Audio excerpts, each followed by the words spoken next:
Hello everyone. आज हम laws of learning और प्रिंसिपल ऑफ लर्निंग के विषय में पढ़ेंगे, जिसे ईएल थॉर्नडाइक ने दिया। ईएल थॉर्नडाइक के अनुसार लॉज ऑफ लर्निंग को दो भागों में विभाजित किया जाता है। पहला है primary laws of learning and दूसरा है secondary laws of learning. Primary laws of learning में फर्स्ट है लॉ ऑफ रेडीनेस, तत्परता का सिद्धांत।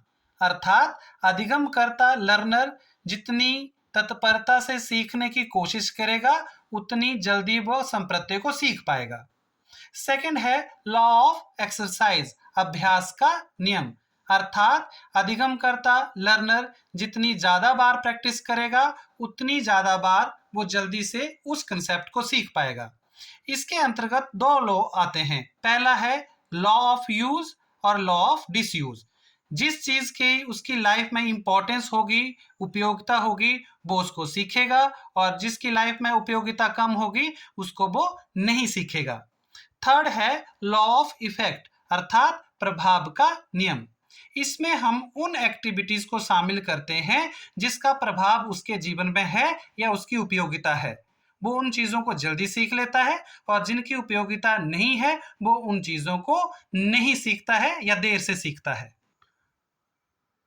अब हम डिस्कस करेंगे सेकेंडरी लॉज ऑफ लर्निंग, जिसमें फर्स्ट है लॉ ऑफ वेरिड रिस्पॉन्स, अर्थात विविध प्रतिक्रिया का नियम।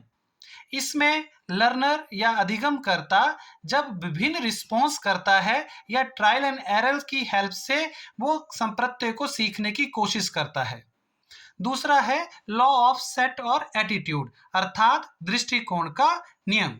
अर्थात जिस चीज की, जिस संप्रत्यय की अधिगमकर्ता के जीवन में महत्वपूर्ण उपयोगिता होगी वो उसका माइंडसेट होगा, वो उसको जल्दी से सीखने की कोशिश करता है।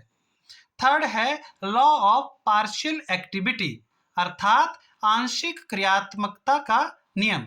इसमें लर्नर जो है वो फोकस करता है, उद्देश्य आधारित करता है वो रेलिवेंट एलिमेंट्स और संप्रत्ययों को सीखने की।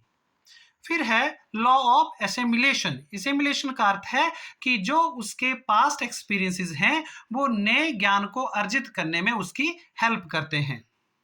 देन फोर्थ है अभी लॉ ऑफ एसोसिएटिव शिफ्टिंग। इसका अर्थ है संबंध विस्थापन का नियम। लॉ ऑफ एसोसिएटिव शिफ्टिंग का अर्थ है कि कैसे किन्हीं दो संप्रत्ययों को संबंधित तौर से हम उसको सीखने में हेल्प करते हैं। अर्थात मान लीजिए कोई कंसेप्ट दूसरे से संबंधित है तो वो जल्दी उस कंसेप्ट को सीखने की कोशिश करता है, क्योंकि एसोसिएटिव लर्निंग में उसने वो पहले सीखा होता है।